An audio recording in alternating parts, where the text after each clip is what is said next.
சொர்க்கத்திலே எனக்கு உடனே அல்லாஹ் ரப்புல் ஆலமீன் இந்த சொர்க்கத்திற்குரிய நண்பனுக்காக அந்த நரகத்துல இருக்கக்கூடிய மனிதன் அல்லாஹ் என்ன செய்வான், நரகத்துல இருந்து அல்லாஹ் மீட்டெடுப்பான். அப்ப அவங்க சுத்தி இருக்கக்கூடிய மத்த நரகவாசி தான் கேட்பாங்க, அவங்க வாப்பா அவங்களுக்கு சிபாரிசு செய்தாங்க, அவங்க வாப்பா செஞ்சா உங்களினுடைய உறவுக்காரர்கள் எதுவும் இறை தூதர்களா உங்களுக்கு சிபாரிசு செய்தார்களா அல்லது வேற நல்லடியார்களோடு உங்களுக்கு சிபாரிசு செய்தார்களா? அப்ப அந்த மனிதன் சொல்வாங்க, இப்ப யார் உனக்கு சிபாரிசு செய்தார் இந்த நரகத்துல இருந்து? நாங்களும் உங்க கூட தான் கிடக்குறோம், ஆனா உன்னைய மட்டும் அல்லாஹ் இப்ப விடுதலை தர போறானே. அப்ப அவன் சொல்வான், எனக்கு ஒரு இறை அச்சத்திற்குரிய ஒரு நண்பனை நான் உலகத்துல தேர்வு செய்தேன். நான் கொஞ்சம் ஏற்றதானமா இருந்தா கூட நான் தேர்வு செஞ்ச நண்பன் சரியானவன்.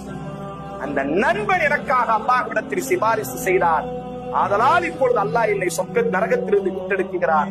அவனை மீட்டெடுத்து அந்த நல்ல நண்பனுக்காக இவனை சொர்க்கத்திற்குள்ளாக இணைத்து வைப்பான் என்பதாக ஹசன் பஸ்ரி ரஹ்மத்துல்லாஹி அலைஹி அவர்கள் இந்த வசனத்திற்கு அல்லாஹ் சுத்தாவு யௌமை மஹ்தூம் என்ற இந்த வசனத்திற்கு விளக்கம் கொடுக்கும். ஆதலால் அன்பான உறவுகளை, சொர்க்கத்திற்குரிய நண்பர்களை கணவன் மனைவியை தேர்வு செய்யறது எப்படி ரசூலுல்லாஹ் ஒரு வார்த்தையை சொன்னாங்களோ அதே வார்த்தையை கவனத்தோடு தேர்வு செய்யுங்கள். சிரிப்பூட்டக்கூடிய அனைவரும், நம்மோடு இருக்கக்கூடிய அனைவரும் நம்முடைய உலகத்தினுடைய அற்ப இன்பங்களை செய்து கொடுக்கக்கூடியவர்கள் மட்டும் நம்முடைய நண்பர்கள் அல்ல. நாம் வழி தவறும் பொழுது நம்முடைய இடுப்பை பிடித்துக் கொண்டு நீ என் நண்பன் என்பதாக சுட்டிக்காட்டி சொர்க்கத்தை